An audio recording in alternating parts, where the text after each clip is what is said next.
காட்டில் பொங்கல் திருநாள் கொண்டாட்டம். ஒரு காட்டுல அந்த காடு முழுவதும் இருள் சூழ்ந்து பலமான மின்னலும் இடியும் இடிஞ்சுக்கிட்டு இருந்துச்சு. காடு முழுவதும் வேகமாக காற்று வீசிக்கிட்டு இருந்துச்சு. காட்டுல புயல் வரத மாதிரி அறிகுறி தென்பட்டுச்சு. அந்த காட்டுல பறவைகள் பயத்தோட பறந்துகிட்டு இருந்துச்சு. இந்த மாதிரி காடு முழுவதும் ஒரு அசாதாரண சூழ்நிலை நிலவிக்கிட்டு இருந்துச்சு. எல்லாத்தையும் அழகிக்குருவி வீட்டு முன்னாடி உட்கார்ந்தபடியே பார்த்துக்கிட்டு இருந்துச்சு. திடீரென நம்ம காட்டுல என்ன ஆச்சு? என்ன நடக்குது நம்ம காட்டுல? ஒண்ணுமே புரியலையே!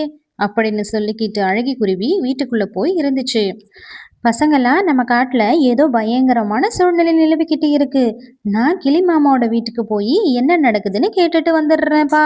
அம்மா, ரொம்ப பயமா இருக்குமா? நீங்க எங்க கூடயே இருங்கம்மா. பயப்படாத பசங்களா, உங்களுக்கு எதுவும் ஆகாது. அம்மா சீக்கிரமே வீட்டுக்கு வந்துடுறேன் அப்படின்னு சொல்லிட்டு அழகிக்குருவி கிளியோட வீட்டுக்கு பறந்து போச்சு. மிட்டு அண்ணா, மிட்டு அண்ணா, நீங்க எங்க கிளம்பி போறீங்க? அழகி, உனக்கு விஷயமே தெரியாதா? நம்ம காட்டுல பெரிய புயல் வரப்போகுது. இந்த புயல் பெரிய சேதத்தை ஏற்படுத்துன்னு எல்லாரும் சொல்றாங்க. நான் இந்த புயல் முடியற வரைக்கும் நான் என்னோட குடும்பத்தை கூட்டிட்டு என்னோட அக்காவோட காட்டுக்கு நான் போறேன். இனி இங்க இருந்து போ அழகி. மறுபடியும் அழகிக்குருவி காகங்களோட வீட்டுக்கு பறந்து போச்சு. நீங்களுமா இந்த காட்டை விட்டு வேற காட்டுக்கு போறீங்க? ஆமா, புயல் அடிச்சு முடிஞ்ச உடனே தான் நாங்க திரும்பி வருவோம். புயல் முடியும் பொழுது நம்ம காட்டுல பெரிய அழிவு வந்திருக்கும். எல்லாரும் அதை பத்தி தான் சொல்றாங்க. எனக்கு ரொம்ப பயமா இருக்கு. எனக்குன்னு சொந்தக்காரங்க யாருமே இல்ல. நீங்க தயவு செஞ்சு உங்க கூட கூட்டின்னு போறீங்களா? அழகி, அதெல்லாம் முடியாது. உன்னோட குழந்தைங்க ரொம்ப சின்னவங்க. அவங்க எங்க கூட அவ்வளவு தூரம் பறக்க மாட்டாங்க. மதியண்ணா, தயவு செஞ்சு இரக்கம் காட்டுங்கண்ணா. என் குழந்தைகளை வச்சுக்கிட்டு நான் தனியா இந்த காட்டுல எப்படி சமாளிக்க முடியும்? உன்னை பார்த்தாலும் பாவமா தான் இருக்கு. உன்கிட்ட இருக்கும் தானியத்தை மூட்டை கட்டிட்டு ரெடியா இரு. நான் என் சித்தப்பாவோட காட்டுக்கு நாம எல்லாரும் போலாம். ரொம்ப நன்றி மதியண்ணா. நான் போயிட்டு இப்பவே என் தானியத்தை மூட்டை கட்டுறேன் அப்படின்னு சொல்லிட்டு அழகிக்குருவி வேகமா தன்னோட வீட்டுக்கு பறந்து போச்சு. உங்களுக்கு என்ன ஆச்சு? எதுக்காக அந்த குருவியை நம்ம கூட வர அனுமதிச்சீங்க?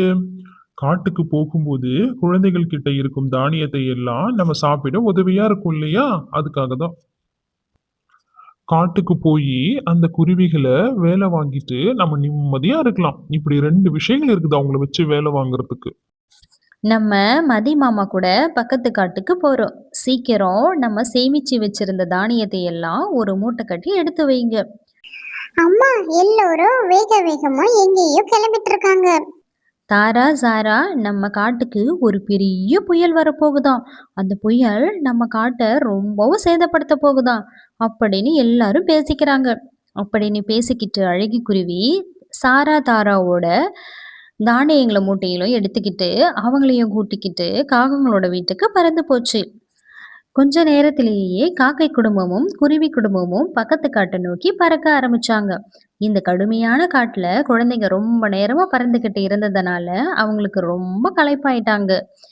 இதுக்கு தான் நான் சொன்னேன், உன் குழந்தைங்களால நிறைய தூரம் பறக்க முடியாதுன்னு. பாத்தியா, அவங்க இப்பவே வழியில உட்கார்ந்துட்டாங்கன்னு. மதியன்னா கொஞ்ச நேரம் ஓய்வு எடுக்கட்டும். குழந்தைங்க ரொம்ப பாவம், அவங்களுக்கு பசிக்கும்னு நினைக்கிறேன். ஆ, ம், அழகி, எங்களுக்கு தான் பசிக்குது. அந்த தானியத்தை கொடு உடனே. அழகி தானியத்தை நான்சிக்கும் மதிக்காகத்துக்கும் தாரா சாராவுக்கும் கொடுத்துச்சு. காக்கை குடும்பம் வயிறு நிறைய சாப்பிட்டு கொஞ்ச நேரம் ஓய்வு எடுத்துட்டு பிறகு மறுபடியும் பக்கத்து காட்டை நோக்கி பறந்து போனாங்க. ஒரு வழியா காக்காவோட சித்தப்பா வீட்டுக்கு எல்லா பறவைகளும் பறந்து போனாங்க. சித்தப்பா, எப்படி இருக்கீங்க? நல்லா இருக்கீங்களா? எனக்கு என்ன மதி, நான் ரொம்ப நல்லா இருக்கேன். ஆமா, இந்த குட்டி குருவி யாரு? அவங்க எதுக்காக இங்க வந்திருக்காங்க? அவங்க எங்க பக்கத்து வீட்டுக்காரங்க சித்தப்பா. உன் குடும்பம் மட்டும்தான் எங்க தங்கணும். வீட்டுல யாரையும் நான் சேர்க்க மாட்டேன். வேற யாரும் வீட்டுக்குள்ள இருக்க முடியாது. மாமா, இந்த குருவிகள் நமக்கு தானியத்தை எடுத்து வர்றதுக்கு நம்ம வச்சுக்கலாமே. இல்ல இல்ல நான்சி, வேணாம். கிளம்பி வேற எங்கன்னா போகட்டும். வேற எங்கேயாவது போய் தங்கிக்கிட்டோம். சரி சரி, நாங்க வேற எங்கேயாவது போய் உட்கார்ந்துக்கிறோம். என்னால உங்களுக்குள்ள எந்த சண்டையும் வேணாம் அழகி குருவியும் அவங்களோட குழந்தைகளும் பாதுகாப்பான இடத்தை தேடி பறக்க ஆரம்பிச்சாங்க. நீங்க இங்கே உட்காருங்க. நான் போயிட்டு பாதுகாப்பான இடம் எங்கேயாச்சும் தேடிட்டு வரேன். அப்படின்னு சொல்லிட்டு அழகி குருவி பாதுகாப்பான இடத்தை தேடி பறந்து போச்சு. அந்த நேரத்துல ஒரு மோசமான பாம்பு ரொம்பவும் பசியோட சின்ன குருவிங்களையே பார்த்துக்கிட்டு இருந்துச்சு. தாய்க்குருவி குழந்தை குருவியை விட்டு பறந்து போயிடுச்சு. இதுதான் ரொம்ப சரியான நேரம். இவங்கள பதமாக்கலாம் அப்படின்னு சொல்லிட்டு அந்த பாம்பு மெதுவா குழந்தைங்களோட பக்கத்துல வர ஆரம்பிச்சது. பாம்பை பார்த்து குழந்தைங்க 2 பேரும் பயத்துல நடுங்கி போயிட்டாங்க. அந்த நேரத்துல ஒரு கழுகு அந்த பக்கமா பறந்து வந்துச்சு. பாம்பை பார்த்ததுமே அந்த கழுகு பாம்பு கிட்ட சண்டை போட்டு குழந்தைகளை காப்பாத்துச்சு. அந்த நேரத்துல அழகி குருவியும் சரியா தன்னுடைய குழந்தைகளோட பக்கத்துல வந்துச்சு. கழுகே, தயவு செஞ்சு என்னோட குழந்தைகளை சாப்பிடாத. குருவி, எனக்கு பல்லே கிடையாது. நான் எப்படி உன் குழந்தைய சாப்பிடுவேன்? ஆமாமா, இந்த கழுகுதான் எங்களை ஒரு மோசமான பாம்பு கிட்ட இருந்து காப்பாத்துச்சுமா. குருவி, எங்க இருந்து வர? உன்னை இந்த காட்டிலே நான் பார்த்ததில்ல. நாங்க பக்கத்து காட்டுல இருந்து வரோம். என் குழந்தைங்க பாதுகாப்பான இடத்துல தங்க வைக்கலாம்னு தனியா விட்டுட்டு போனேன்.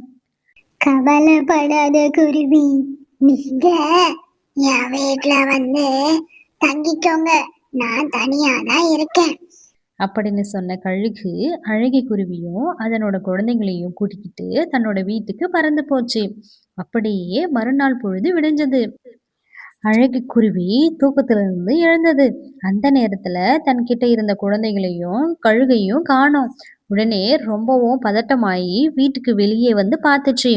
கழுகும் குழந்தைகளும் அடுப்புல தீ மூட்டி பொங்கல் வச்சுக்கிட்டு இருந்தாங்க. குருவி, இன்னைக்கு எங்க காட்டுல பொங்கல் திருநாள்மா. நீ எல்லா வருஷமும் இந்த காட்டுக்கு வரணும். உன் குழந்தைங்களுக்கு கூட நான் வருஷா வருஷம் இனி பொங்கல் திருநாள் கொண்டாட போறேன். கண்டிப்பா வரோம் கழுகு. எங்களுக்கு ரொம்ப பெரிய உதவி செஞ்சிருக்க நீ.